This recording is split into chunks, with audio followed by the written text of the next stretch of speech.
This is AppExchange for Experts, Tips for Admins. I'm Benjamin James. I'm a product manager here at Salesforce, specifically working in our ISV group as well as on the AppExchange. I'm Gary Palmatier, managing partner at Red Argyle. We're a Salesforce consulting and ISV partner. Before we get started, if you haven't seen this yet, welcome to Dreamforce. It's just about everywhere. This is the safe harbor slide. Basically, Salesforce is a publicly traded company under the ticker CRM on the New York Stock Exchange. If you have any questions or you'd like to read this in full, this is available on our website. Now, this is Tips for Admins, AppExchange for Experts. Just a show of hands, how many of you have been to the AppExchange before? How many of you installed one app? 2 apps? All right, let's go more than 4 apps. Okay. So it seems like everybody's been to the site, everyone's installed an app, but I will give you the proverbial spiel regardless. The AppExchange is the enterprise cloud computing marketplace with over 2,500 apps and 2.6 million installs. It's where Salesforce customers and non-customers alike go when looking for enterprise-scale cloud-based solutions. We have an app for every department, every budget, any industry, any timeline, and all types of support. But with almost 2,600 apps, it becomes somewhat of a daunting task to find an app that specifically works for you. So that's really what we're going to talk a little bit about today, how you take that 2,600 number, get it down to a manageable number that you can evaluate, what that evaluation process looks like, and so on. So again, for overview, why we're all here, how do I find killer apps? How do I evaluate which app is the best fit for my company? What are the red flags? What are some of the things I should look for? Then Gary's going to show you a couple killer apps that he's found along the way. It's many years here at Salesforce, stuff that he uses on a day-to-day basis from an admin's perspective and stuff that he's implemented with customers. And then lastly, we're going to close talking a little bit about rollout. Because at the end of the day, you could find the perfect app, but if you don't have a successful rollout at your company, especially at larger organizations, all your hard work is really for naught, right? People aren't adopting the application if no one's using it. It's really just a big waste of time. So this is my 6th Dreamforce, 5th as an employee, and I think every year somebody comes up to me either after a session or at the booth and they say, show me quote-unquote cool apps.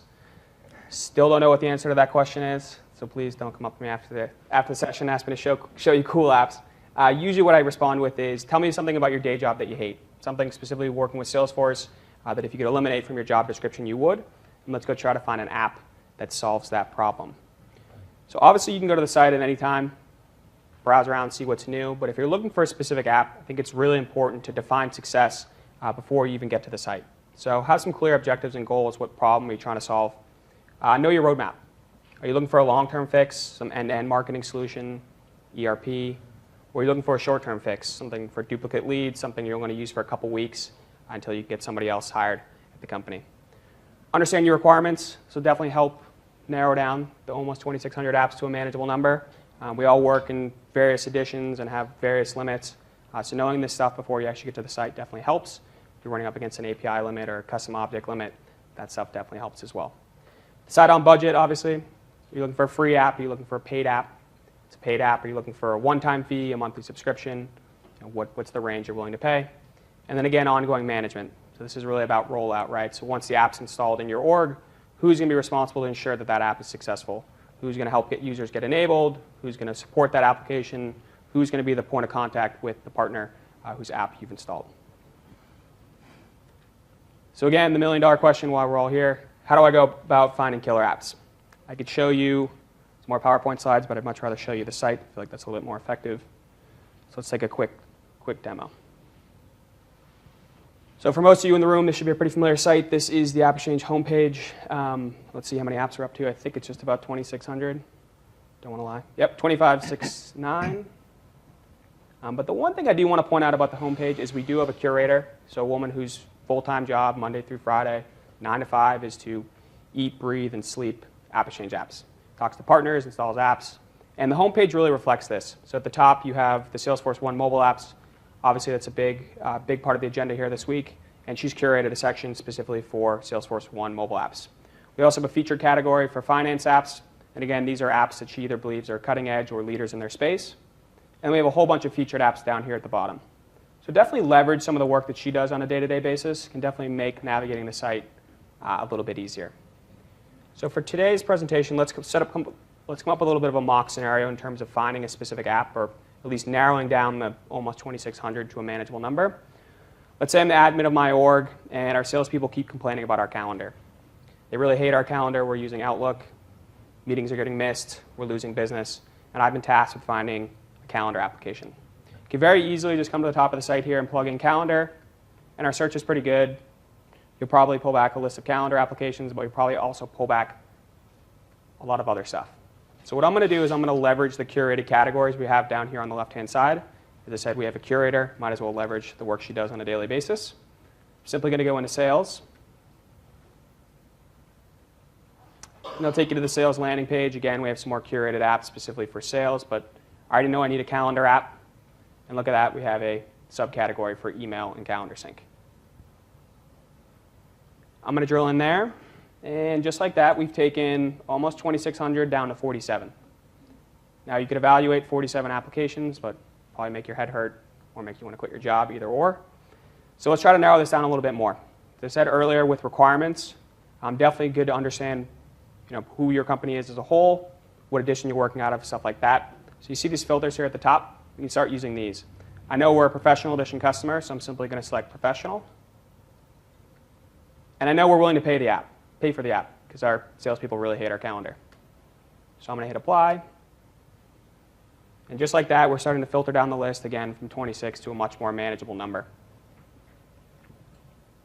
Now we're down to 25, but again, probably still too much for an evaluation period. So I'm going to continue to filter. If we look over here to the left-hand side, this is mainly around mobile and managed. So what managed is, it means that your app, or the app, does not count against your org's resources with regards to apps, tabs, and custom objects. I know we're running up against a custom object limit, so I'm simply going to select managed. And I know there's been a big push in my company to use Salesforce One. Our salespeople love it. It'd be great if this calendar app worked with Salesforce One. So I'm going to select Salesforce One down here. I'm going to hit apply. And just like that, we're down to 3 apps. So again, we took it from almost 2,600 to 3 in a matter of minutes. And I can start the evaluation process to see if any of these fit my needs. Obviously, I can remove the filters and go backwards if I feel like none of these are really what I'm looking for. So now that we've got the search narrowed down to a manageable number, let me jump back to the deck here.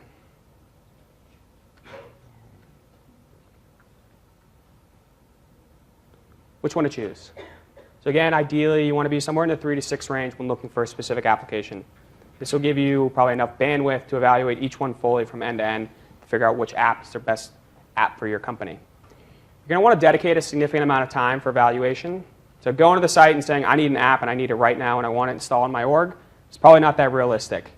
Ideally, you're going to want to be in the 30 to 90 day range in terms of evaluating an application. So this will allow you to get a feel for the ins and outs of the app, what you like, what you don't like. 4 or 5 days probably really isn't enough. And last part is having a strong relationship with the partner is key. So you're going to install this app into your production org. Your users are obviously probably going to be interacting with this application.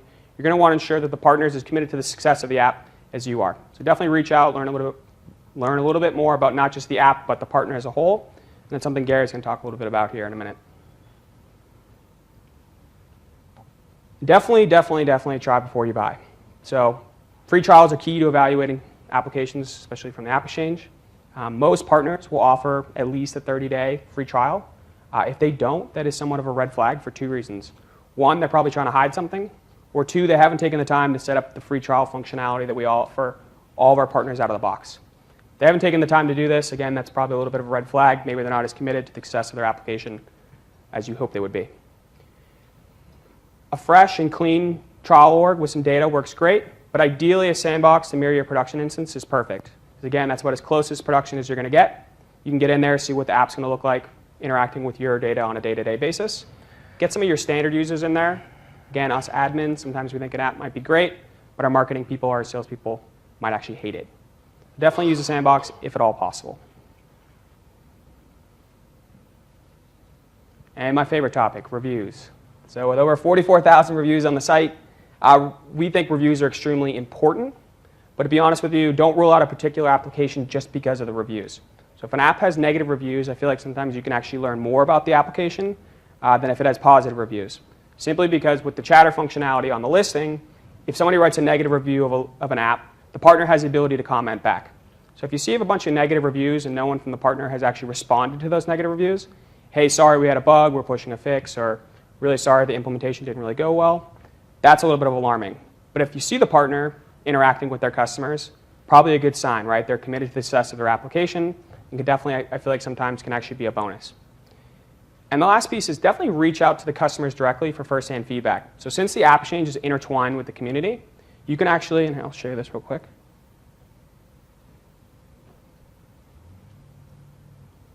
Say we decided we were going to take a look at this calendar anything application.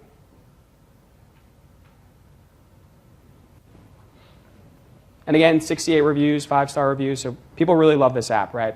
Now if we drill down into the reviews section, you can see that Marina Martin wrote a fantastic review, 5 stars. This app saved me hours and hours of development work, and I was shocked at how easy it was to use and customizable it is. You can actually drill right into Marina's profile. You can pull her up, learn a little bit more about her. She's active in the community. You see she has over 145 answers in the community. She's reviewed a couple apps, a couple ideas. She's got a nice profile here. It's all built out. And with her chatter feed, oh, lovely. This is a live demo. Yeah, right. Let's. Okay. Well, on our chatter feed, you could reach directly out to Marina, and chances are, if she was willing to write a 5-star review, you could post right to her profile and say, "Hey, Marina, saw that you really love the application. Would you have 5 minutes to talk? Love to know the ins and outs of the app, what you liked, what you don't like." And again, I'm sure she'd be willing to speak with you. And this is great, right? Because this is first-hand feedback from a third party, somebody that's completely neutral, probably has worked with the partner before, maybe once or multiple occasions, and can be really, really valuable in terms of evaluating applications.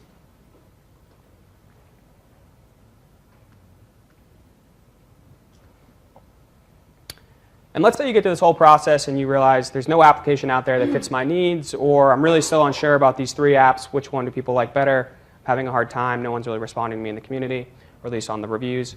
Definitely leverage the Salesforce community. With over almost 1.5 million members, many dedicated MVPs like Gary over here, chances are whatever problem you're facing in your org, somebody's already faced, right? They probably posted a question about it, talked about a specific app. You can ask for app recommendations. Guarantee you'll get responses. And as I said, whatever problem you have, someone's probably worked around it before. So maybe there's not a specific app out there that fits your need. Maybe it's a combination of apps. Community is definitely your friend. Definitely leverage it. And with that being said, I'm going to switch it over to Gary here a little bit, and he's going to tell you about a couple killer apps that he's found using this exact process. All right. Thanks, Ben. Thanks, everyone, for coming. Hi to everyone all the way over on stage left, over here on stage right. If we have extra time at the end, we can definitely do some shadow animals, though I didn't have time to start before. So as Ben mentioned, I'm Gary Palmatier, managing partner at Red Argyle. Is there an actual clicker up here? Or? Yeah. Haha. I like to move around, but not as much as Benioff during his keynotes. So what do I do and what does my company do? So I co-founded Red Argyle in 2011. And we have 2 major practices. One is a custom development practice where we help companies build apps. And the other is, we call it on-demand administration. So we help companies quick start and manage their Salesforce orgs long-term in kind of a support relationship. I'm bringing this up not so that you all want to hire me, though I would love it if you did.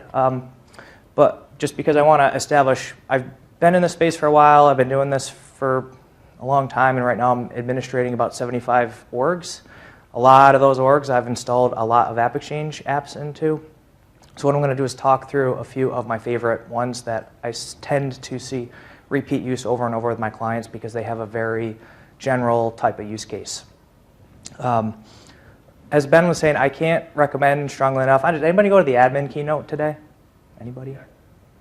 How awesome the community is and just the Salesforce world. You know, I've used a lot of products and been involved in a lot of technologies and stuff that's not even technology, like I'm a big Volkswagen nut. There's a Volkswagen community. They're really cool cars most of the time, except when they break down. But the people that are in the Salesforce community eclipse the passion that I see even in the Volkswagen community, which is pretty funny because you think about the old buses and Beetles. A lot of people are more passionate about their software application than they are about some cool looking old cars. So definitely check out the community. Another thing I'll bring up, which you might have to fill me in how exactly to subscribe, but there's 2 newsletters that are really worth looking at. One is the AppExchange Digest, and the other one is, did they just call it the AppExchange newsletter? Yes. AppExchange newsletter and the AppExchange Digest, which if you log into the site, you should, from your profile, should be able to sign up for those, and you'll get them on a weekly basis. And what's cool about those newsletters is they feature what's new every week. There'll be just a list of crazy new apps that you've probably never heard of or never seen, but they're solving problems that you might not have known that you had, and it's just good to kind of keep up on top of it, because after a while, you'll go to the AppExchange, and instead of seeing all these icons you've never heard of before, it's almost like seeing a lot of familiar faces when you go to the AppExchange. So anyway, let's jump in. So this is my Swiss Army knife. I really felt like I had to one-up Ben's Swiss Army knife from his slide before. His Swiss Army knife is the AppExchange in 2008. This is the AppExchange today, I like to think. I used to say the AppExchange was a lot like Lego bricks, which I kind of have a penchant for them. But then I realized Lego bricks are really just a couple of fixed things that you can stack different ways.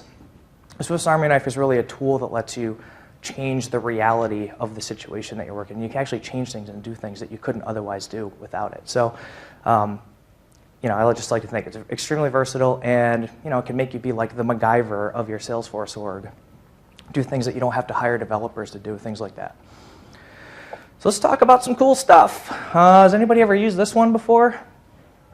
I see a few hands. This app is timeless and priceless, and by priceless I mean free.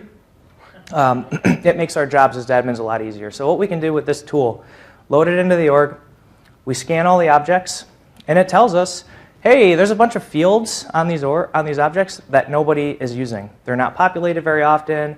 They potentially can be removed. If you've ever seen an object with 750 fields on it, it's kind of a nightmare. So this app can tell you, oh, there's actually 200 fields that are not being used. So as an admin, pruning that data is part of your job, I think.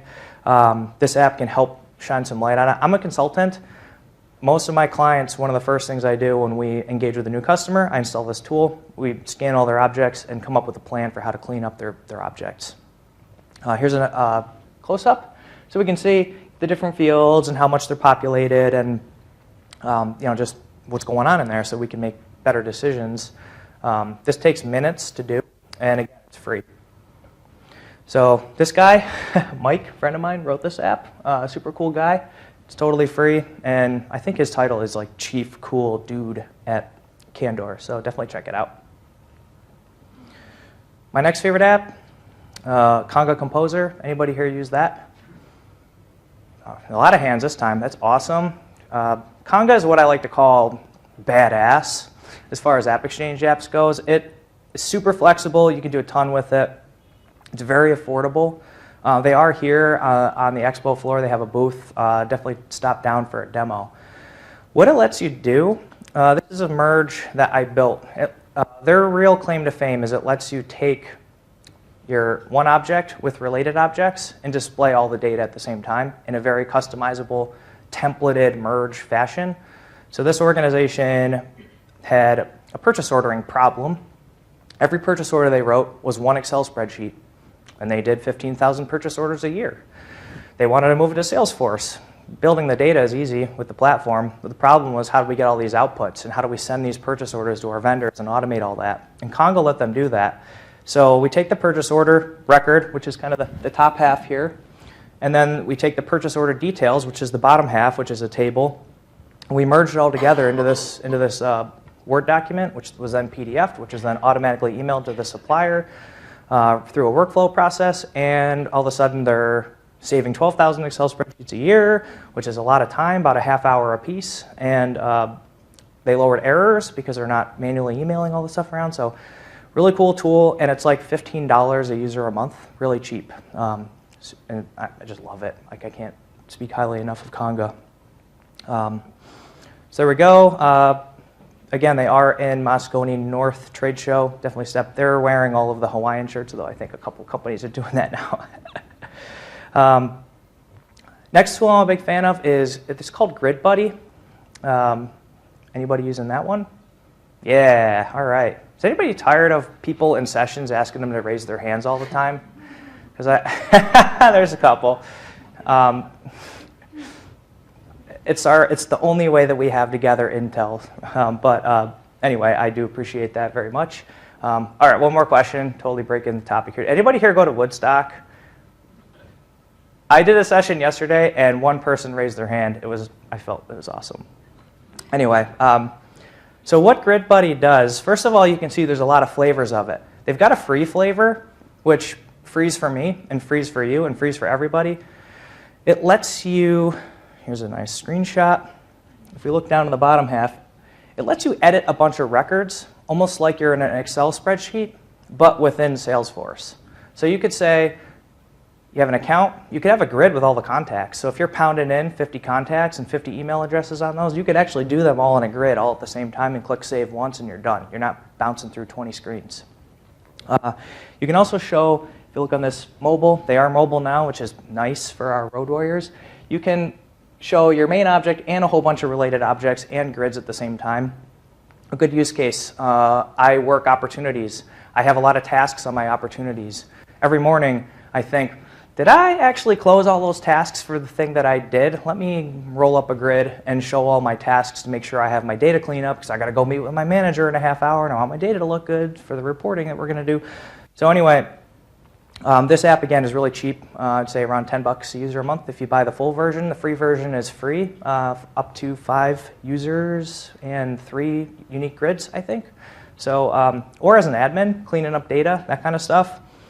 I make temporary grids all the time, like, oh, I need a grid to do this, so I'll put it together, clean up the data, then I'll delete it when I'm done. Great tool. This company is called AppBuddy, and if you're going to Moscone West trade show or Moscone North, they're in both. They got crazy this year and got 2 booths, so definitely check them out, and they are some really good people as well. So talk about a few honorable mentions. This is kind of a new tool. I just added this one about a week ago. My company uses it at Red Argyle to do CSAT or customer satisfaction surveys. I know Salesforce.com is actually using it for a lot of their, I think it's in the Dreamforce app. Some get feedbacks built into the session stuff, which if anybody chooses to evaluate our session, you're actually using get feedback in the Dreamforce tool. Beautiful, beautiful, absolutely gorgeous surveys that, have you ever got a survey that is so ugly you just close the window?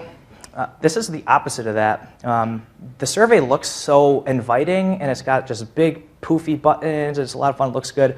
And it's built mobile first from the ground up. So you get an email on your phone, you click survey link, it looks gorgeous on your phone. You can do the survey with one hand while you're waiting for the train, whatever. Super awesome tool. And it's got an integration with Salesforce, so you can track on the contact level what their survey results are, things like that. Again, it's very well, they do have a free version, they have a paid version's still really cheap. So definitely worth checking that one out. Another thing I've been seeing a lot of in the last year, this is a new one, electronic signature is rapidly gaining acceptance from a legal, regulatory compliance perspective across the board. I know I'm in New York State and I do a lot of work with healthcare right now, and I'm watching organizations wholesale going all in on electronic signature. I started using it myself for our proposals. So when I send a deal now, I don't send them a PDF of the deal and say, okay, now you need to print this and sign it and then scan it and then email it to me or fax it. Oh, wait, I don't even have a fax machine. I do it this way. My close time from proposal delivery to acceptance used to be well over a week because there's just so much administrative work. A lot of times now I'll send a proposal and I'll get a response within 15 minutes and it's signed and ready to go. That's a sales capacity, but there's just so many places that any company can use these electronic signatures. I'll say like HR, I use it for my HR now, so tax forms. I have read the employee manual and hereby doth agree that I will comply, kind of crap like that. Easy to build these things, very reasonably priced applications, make you look awesome as an administrator and helps your company get business done a lot faster without pushing a paper around all over the place. So these are the apps. These slides will get shared in Chatter and elsewhere in the Dreamforce app. In the Dreamforce app, and you should be able to get to any of these. But using your friendly search in Salesforce that Ben talked about, very easily pull any of these up. And with that, cool. Ben, there you go. Enjoy the clicker. Yeah. I'm going to go back to my corner. So we talked a little about finding apps, the evaluation period. Gary showed you a couple cool apps. I just want to close talking a little bit about rollout, right? Because at the end of the day, as I said, spend all the time, energy in the world finding the right app, but if your users don't use it, it's really all for naught, right? So you've installed the app. How do you drive adoption and awareness? How do you get the apps to the right users? Where do they go to get access? Now, to be honest with you, probably before last year, this was somewhat of a black hole. The one thing I do always like to mention, sort of closing this session with, is we did launch a product here at Dreamforce last year called Private App Exchanges. This is free. It's available from the AppExchange. You could go get it today. And essentially what this is a little app exchange for your org. So you could download it, set it up in your org. Basically, this is where all of your users go to get access to the applications that you've installed. It works great with bigger companies. We use it internally at Salesforce. I love it. It's one of those things where it works with any type of app. You could do native apps. You could do mobile apps, web apps. It's really completely customizable. You can add banners, screenshots. Brought a lot of documentation around the apps you've installed. So if people have questions, that's where they can go to get documentation. If they want to ask other employees, it's embedded with Chatter. And also leverages identity. So if it's web apps, like Concur or DocuSign or something like that, you can set up the identity functionality. So basically, you go there, you click the tab, and it logs you right into Concur. You don't need to remember your username and password, which I feel like I'm constantly resetting in my daily life. So that's out there. It's free. Something great to take advantage of for all admins. Get it set up, and definitely should help you drive adoption and awareness of all the lovely AppExchange apps you've got installed. So with that, I think we can definitely open it up to some Q&A if people have questions. Want to ask Gary about his Legos? Sure. So you said that you should watch apps that don't have like the 30-day free trial, or they don't respond to like negative feedback and stuff like that as red flags. It brought up the question of how do apps get into the AppExchange? Like, are there any requirements that they have to minimally suffice in order to get there? So basically, the AppExchange is really just a collection of applications either built on the platform, completely native, or some sort of hybrid solution. They all go through our security view. So basically, they contact us, they'd like to get listed on the site. We basically put them through the same security view that we do for any of our internal code. They go through the process, they get set up, and then basically once they go through the security view, we allow them to list on the site, create the listing, add the banners, screenshots, all that good stuff. So it's not just a willy-nilly thing. They definitely have to jump through a couple hoops. Over there? Yeah, I was wondering, we've got an app installed, Boot Catcher, just to kind of catch things on the front end where people are entering them, but we've got a lot of duplicates still. You guys have one that you specifically suggest to tackle that sort of issue? Yep. So there's two tools I would recommend for that. One is called Ringlead. The other is called CRM Fusion Demand Tools. They're both a slightly different take on the same problem. Ringlead's a little bit more running directly from the platform, a little bit more wizardy. It's fast. They're both great. It really depends on the experience that you're looking for. It can analyze the data. It can look for dupes. It can give you reports on how they are, and then it gives you options for how to clean or mitigate them. The other one is called Demand Tools. Demand Tools is a standalone app that operates through the Salesforce.com API. And the way that works is you load up Demand Tools, and then you create what are called duplicate scenarios. So you can say, I have two contacts.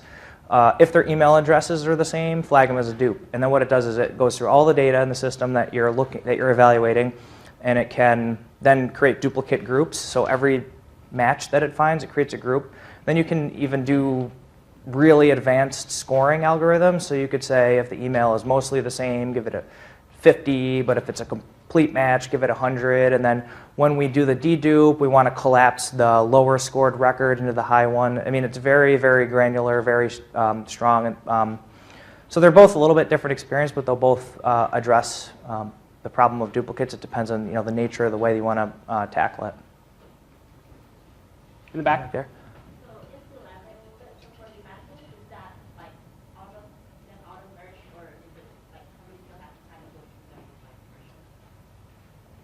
So, auto merge, or do you have to actually go through and? It will. Well, first you have to define what a duplicate is with the tool. Easy example, maybe same first name, last name, and city. So if it finds that they match, first you always, generally I recommend as an admin evaluating what it picks up as merge groups. then either of the tools you can say, okay, merge them all, and it'll put them together for you. Or you can go through and manually cherry pick how you want to merge them and then put them together. Go ahead. Can they compare one email address to multiple other email addresses in the same person? Lots of Yeah. people have overloaded different email addresses. Yeah, so what it'll do, well, I mean, I'm thinking more on the demand tools side because I've worked with that one a lot. Sounds like a really popular topic. I don't know if need anybody. the AppExchange. Just email Gary. He'll solve all your problems. The admin keynote they talked. Oh, I don't know if it was at the keynote. There is a new native dedupe feature that is pretty awesome looking, which will make this better in the future. But there still is, as you said, lots of legacy data or import data, that kind of stuff that you have to deal with. But yeah, that will give you a display page where you can look at everything, and again, you can create your own scoring algorithms to tell the system how to handle the dupes that it finds. Lots of dupes. Anybody else? Right there. Do you have something for reporting? So if you have like Excel things that you're reporting out and send to somebody, that you can put it all in one Excel with multiple tabs? Put it into Excel. So Conga merge will do that. It'll merge it all into one Excel spreadsheet and show the report. Yep. Well, so this is how it would work. It can pull the data in. So you establish an Excel template. You would have your different worksheets or however you want to set the Excel template up. Conga merge will push the data in wherever you tell the template to put the data, and then within the auspices of the Excel spreadsheet, you would build your charting or whatever, and it would respond to the data that's incoming to build out the charts. And what auto send it every week? Yeah, so there's Conga merge, which builds that, and then there's another part of the app called Conga Conductor, which does a few things. It can bulkify, so you could have like list views and do multiple merges at the same time. It can do scheduled merges. It can do workflow merges, so that say opportunity equals closed one, send a project report to the boss kind of thing. So the conductor lets you do that kind of thing. Yep, back there. Is there an app to report chatter field updates? App to report on chatter field When you're updates. tracking field updates in Chatter, is there a report, can you report on that? So, So you can tell yeah. people what, they're using Chatter. So there is which I took the slide out, maybe I shouldn't have. I had a slide in the honorable mentions for dashboards. So there is a couple pre-built chatter adoption dashboard type packages. What I usually recommend with those is load them into a sandbox or your production org. A lot of times you look through those and there's like one report that's really great, and the rest of them are kind of not necessary for your use case. But figure out how that report works, and then sometimes you tweak it a little bit, but it gives you you're not starting from here, you're starting from here to get to the metrics that you're looking for. And I would also say, depending on the type of report you need, that may not be an app solution. That might be go to the success community and say, hey, Steve Mo, how do you build the report that does this? Or, Steve Mo will probably respond. If you don't know who I'm talking about, he's the guy that answers all the questions. Thought you had stumped Gary for a second. You stump Gary, you get a prize. That's the way this works. Anybody else? Okay. Well, thank you very much, everybody, for coming. Yeah, appreciate it. Thanks. Enjoy the rest of your Dreamforce.